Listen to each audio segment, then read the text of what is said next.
Hello, everyone, and welcome back to another episode of the 8-Bit Adventures podcast. This is episode 286, streaming on YouTube. So hopefully everything's working. Very, very nervous doing this for the first time. And if you're listening to the audio episode, nothing changes for you. So good on you. But yeah, so decided to try YouTube streaming instead of to Twitch, um, and seeing how that goes. Uh, and who knows? We'll see if it like improves workflow and all that stuff. I know a bunch of content creators that I follow have made the jump and like no longer do any Twitch streaming whatsoever. So yeah, fingers crossed, I guess. So But for folks who do follow the streams, or this show and you watch it live, YouTube may be the new home for where the live streams go. It's already the home of where the VODs go, really. So it's not like anything changes all that much. Um, but yeah, it's just an experiment. So, but yeah. I'm your host Sean Hayes, and here to bring you the latest and greatest geeky news of the week for the 286th week of doing this show. So I got some interesting stuff. Not it's not a heavy news week. Um, a lot of tabletop news as opposed to video game news. Because yeah, everybody's just basically talking about Baldur's Gate. That's pretty much dominating the news cycles. Or people trying to predict what Nintendo's next console is going to be still. Like some details have theoretically come out, but everybody's still just engaging in conjecture, which I am not going to report on it until we actually get some hard concrete evidence. So I say report. That's a very loose term. Like I'm not a reporter. I'm an aggregator of news from sites that have journalists. Um, so, uh, so yeah. Why don't we get right into it and do our dive into this week's news topics. All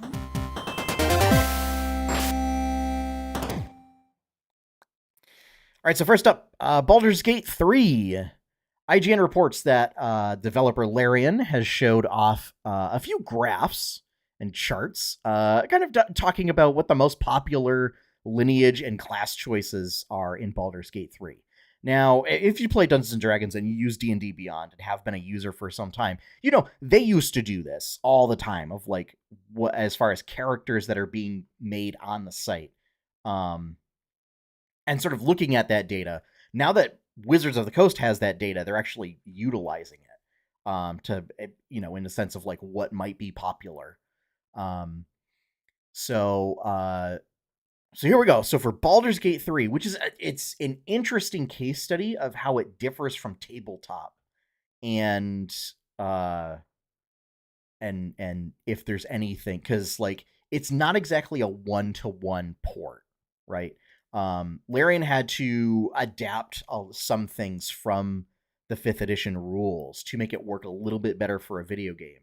And I gotta say, in doing so, kind of made some classes and subclasses a lot better. I gotta say. So there we go. So for lineages, half-elf, human, and elf all ranked top choices. Half-elf taking the top spot, but by a very slim margin, which is interesting. In tabletop, human was by far the most prevalent one. So interesting to see that. I think that might be in tabletop, everybody picking variant human to get the bonus feat. And I don't know if they do that in Baldur's Gate. I know they give you like a bunch of weapon proficiencies for being a human. It's a little, and like I think you get light armor proficiency too, which is really interesting. from a mechanics perspective. Um, but yeah, half elf taking the top spot is something like they weren't even close in tabletop, I believe. So that's just an interesting twist on it. And then among classes, paladin most popular by a huge margin. And then the second most popular being sorcerer, third most popular being warlock. So a very charisma based choices right there. Um, which is funny because paladin very strong in tabletop, very popular choice. Sorcerer is pretty popular but is considered to be pretty weak in tabletop. And then warlock, warlock's all over the place. Some people think it's great and overpowered, some people think it's like terrible and to use, that it's just like it's just you just pick eldritch blast and you focus everything on eldritch blast, you don't care about the other stuff. uh so very like simple class. But yeah, and then like almost all of the other classes are sort of in two groups of like rogue bard, I think, are like in a little grouping by themselves that are pretty popular, and then like everything else besides cleric is in like this fairly even block. And then cleric is just by far the least popular pick. um for lineages, it does sort of a neat curve, but githyanki by far the least popular pick for that one. It's not a big pick in tabletop either, so that's not necessarily surprising. I think there would be some more interesting variations if there was a little more variety. If they had maybe Asimars and goblins, orcs, uh, lizard folk, turtles, all the really weird stuff that you can find in the Forgotten Realms. Um, uh, might kind of broaden the choice, space the choices out a bit. 93% of players chose to create a custom character instead of using one of the origin characters. This is not shocking at all. It's why would you want to play a pre-built character when you can build your own? And yeah, there's I think it was like 20% of people spent at least an hour in the character creator, like taking an hour to build their character. Um, for me, character creation spent way more time trying to decide on like physical features as opposed to class options. That's because I knew I was going to do Beastmaster, and then like I have a multiplayer game that I'm playing with some folks from the local game store. That I was like, well, I'm going to do a bard. Knew that going right in. The character archetypes that I've played before, kind of knew what I was going into and how to build. So that was very streamlined. But this, I'm not surprised. Human, elf, half elf are all very popular. Also, the halfling and gnome were also sort of at the bottom. That kind of surprises me because they took away. Like I have read. I haven't made it like a gnome character myself. I have read that they don't have like the heavy weapon restriction that they do in tabletop. So that's like the only drawback that there is to playing a small character. So I'm kind of surprised because like gnomes and halflings have pretty great abilities.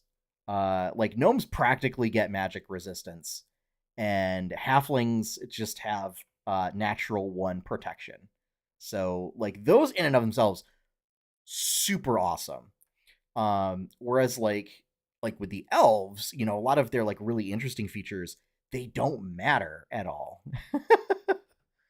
uh because like when you take a long rest, like encounters don't necessarily happen.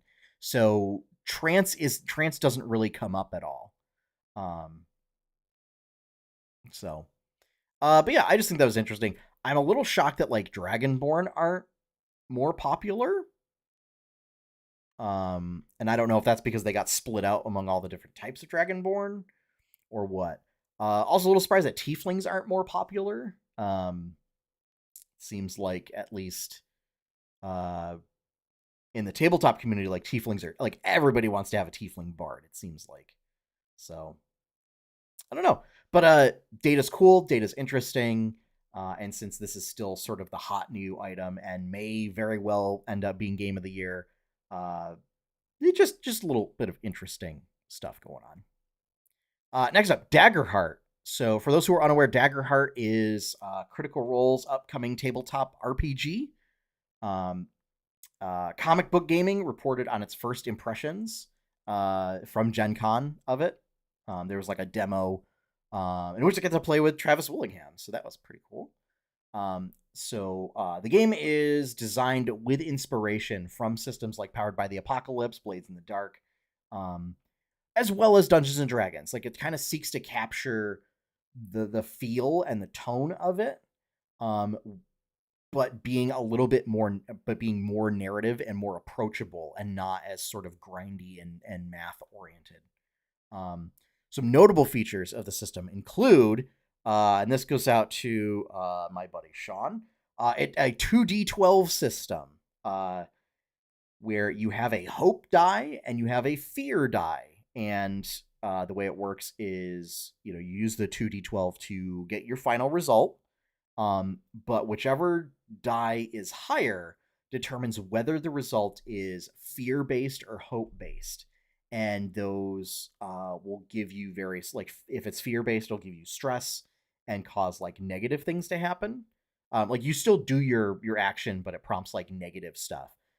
Sort of like if you got like a mixed success or something in like Powered by the Apocalypse systems. And if it's hope based, like you get hope points, which like cause good things to happen. You can power certain abilities with them. But that's like an interesting thought of like what die is higher matters just as much as the two total results. So it's like, you could roll really well, but then unfortunately, like if you could roll a 12 and 11 and get a total of 23 out of 24. But if that fear result is just higher, so that's like a 23 fear. So that means like, oh yeah, you really might succeed, but also something really bad might happen, or something negative but interesting might happen. In addition, all sorts of cards. So there's like a card for your lineage, a card for community, cards, like your class is made up of like cards for two different spheres or disciplines, and all sorts of like character abilities. So very card based, very physical, tactile based. I kind of like this. I mean, obviously, you could adapt it for a digital, uh, um, virtual tabletop. But I love little fiddly bits. I've seen some arguments against of making it feel too much like a board game, but at the end of the day, like you are kind of playing a board game. Um, so, uh, and it has like a method for creating your character. It's like two sheets of paper, and like you move the top sheet over the bottom sheet in certain ways to like answer questions and stuff. So, uh, so obviously, it's a similar genre to D&D of high fantasy. So it includes combat's going to be part of it. Has a damage threshold system instead of just like D&D's sort of what did I forget the system, but they called it a blade of hit points, where hit points don't really matter until the last hit point. And it just and like there's no threshold for crossing certain values. So this one is like you end up like rolling dice, and if the damage you take crosses a certain threshold, you have to make a check, or you lose hit point and take like detrimental effects. So it's a mix of a couple different systems in there, and then it has a much more cinematic sort of set of mechanics for character death. Makes character death a lot more permanent than in Dungeons and Dragons. But the idea being that if your character is going to die, you have a few options. Is you can send them out in a blaze of glory and automatically get a critical success on whatever action you were attempting to take. Um, or like you can kind of roll the dice and see if you recover or if you just flat out die. Um, and another one where you can like choose to be like you recover but become permanently scarred and you permanently lose like a hope point from your maximum hope point total. Um, so yeah, very interested to see that. I know Polygon also had an article talking about it. They were a bit more critical of it than Comic Book was. And one of the things that they mentioned was if it actually solves D&D's biggest problem, which is sort of a lack of uh, essentially like game master tools that are built into the core rule set. Like D&D has the Dungeon Master's Guide, but the biggest joke about D&D is like nobody reads the Dungeon Master's Guide. So a way to, make that a little bit better has yet to be seen. So next up, Discord.io. So Mashable reports that the third-party service. So this is not Discord, but this was a third-party service that allowed you to create custom links for channels in your Discord server. Has suffered a large data breach affecting roughly 760,000 users.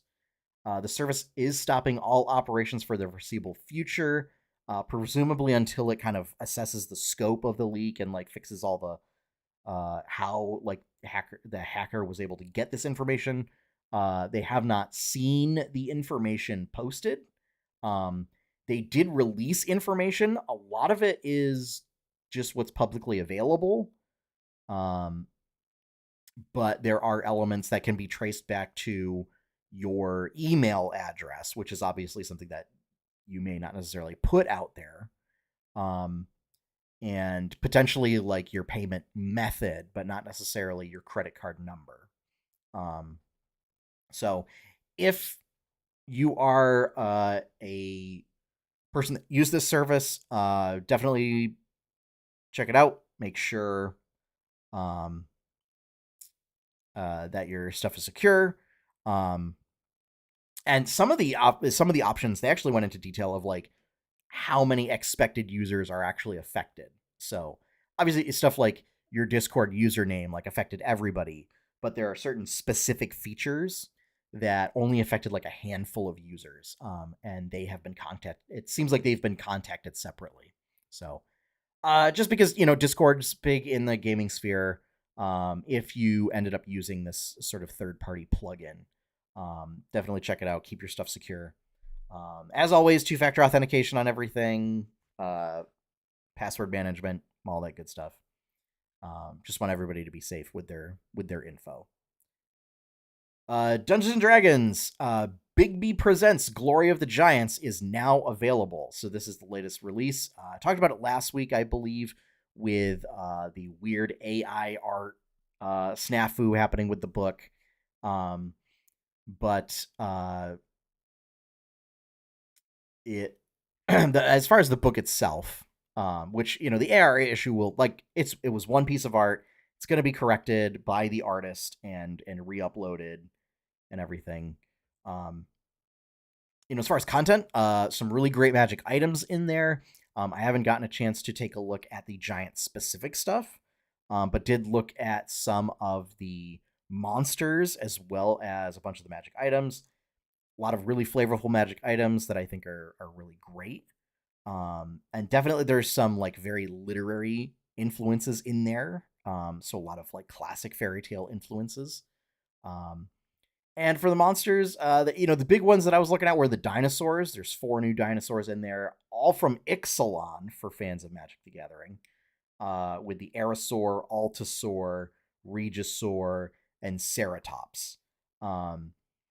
And the rationale for this is that they are all sort of primordial dinosaurs, where they're just giant-sized versions of existing dinosaurs. So Aerosaurs are sort of primordial elemental pterosaurs, and Altasaurs are the same thing but for sauropods. Regisaurs is the same thing but for Tyrannosaurids. Ceratops are just really big ceratopsids.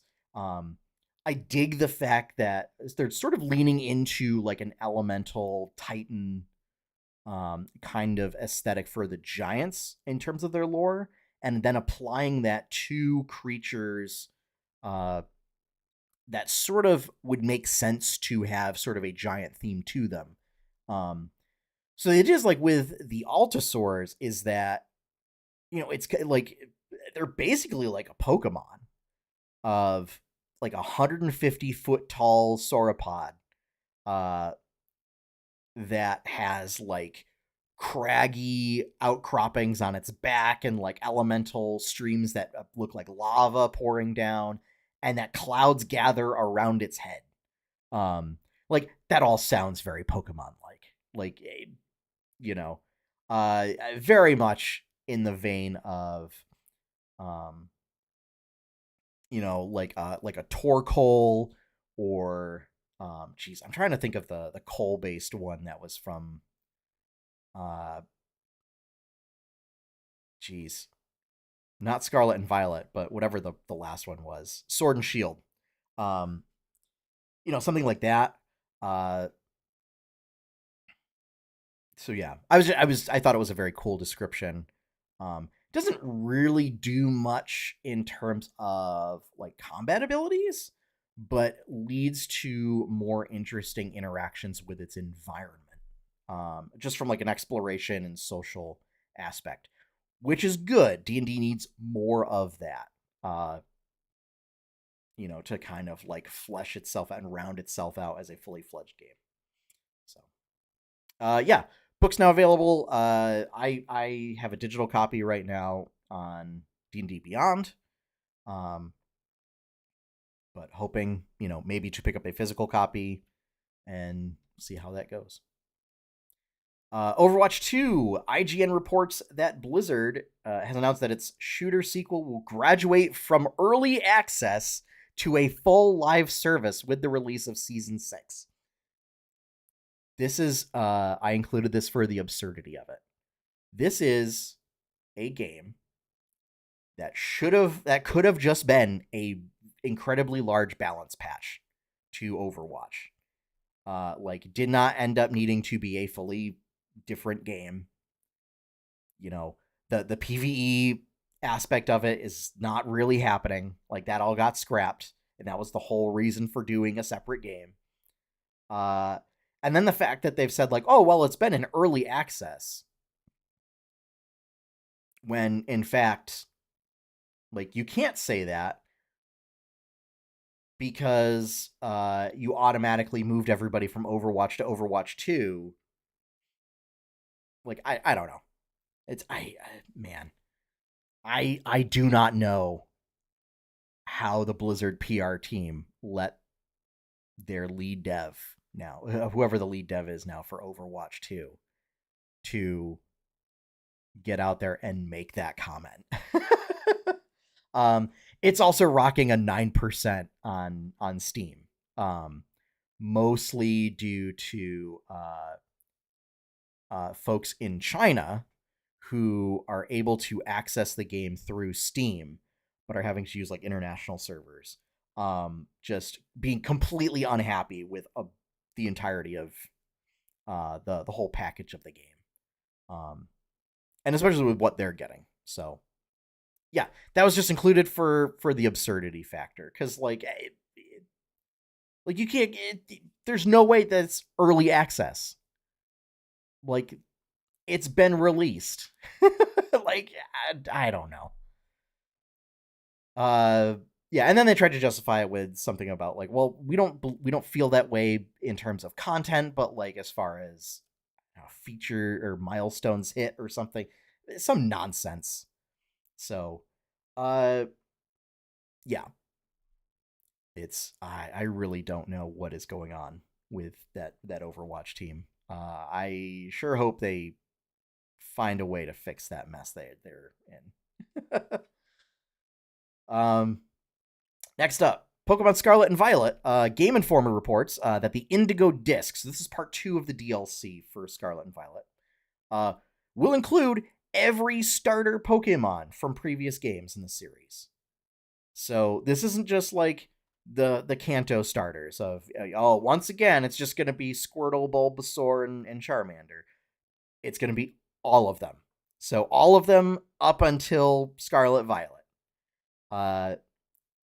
And furthermore, it's not going to be like, oh, well, we're going to give them out as special events, like as like mystery gifts, or you're going to have to do some sort of special quest or trade with a certain NPC.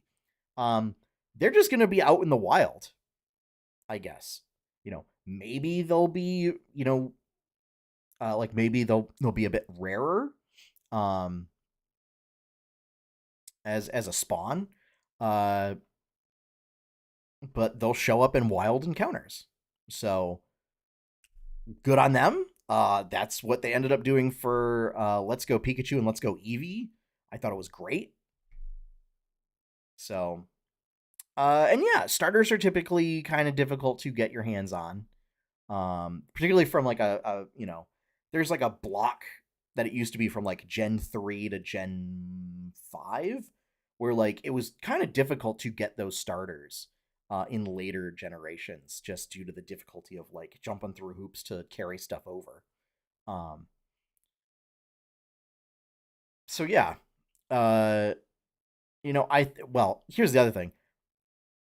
If they're gonna do this, um, I don't know if for Scarlet Violet they actually put in a national Pokedex or not. Like, I haven't played the games. I kind of got burned on Sword and Shield, and then I enjoyed Arceus, but it wasn't the quality of a lot of the game. For me, it felt like a tech demo that they charged $60 for, which like you can get away with if you're Monolith, but not if you're Game Freak. So, um, but yeah, if they're just gonna cram more and more and more Pokemon in there, yeah, I don't know. Maybe just go the whole gamut and just throw them all in, or if you're gonna, from the get go, stick to this is what we have. We're not expanding it anymore. Good on you for doing that. But it seems like with Sword and Shield, that was the reasoning they gave, and then they bamboozled everybody with the DLC and added like a whole bunch more Pokemon. So, but at least, hey, you can get starters, not have to jump through all sorts of hoops for special events and everything to get them. Our last bit of news: Super Mario Brothers, not the Super Mario Brothers movie, but the movie Super Mario Brothers, the one I don't like to talk about. GameSpot reports that the terrible 1993 film by Disney is returning to theaters in Japan in 4K for its 30th anniversary. So just throwing that out there. 30 years since that atrocious piece of cinema was released to the general public. So if you're in Japan, go celebrate, go see it in 4K, which feels a little bit like overkill. There's a lot of just like gross special effects in that movie. Like not horrifying, but just like gross. So like I'm not sure I'd want to see it in 4K. But yeah. So just a little tidbit of information in there. So. All right. That is going to wrap up this week's episode. Thank you all for joining me. As always, if you would like to look up more of my content, you can check out 8bitadventures.com. If you would like to help support that content, the best way to do that is to become a patron over at patreon.com/8bitadventures. And also, if you want to, catch this podcast live on YouTube, make sure to subscribe to the YouTube channel, which is youtube.com/@8bitadventures. And the opening theme is One Up by Professor Shy Guy. You can find his work over at professorshyguy.bandcamp.com. So I'm gonna work on, for any live listeners, I'm gonna work on seeing if there's stuff that can be done in chat, sort of like Nightbot type stuff, like we had on Twitch, and just look like for what emo options I have. So and thank you to all of the patrons, all of subscribers, and all the folks who've just lent their support. Thank you. So that's it for this week. So as always, have fun, happy gaming, and enjoy your pie cake.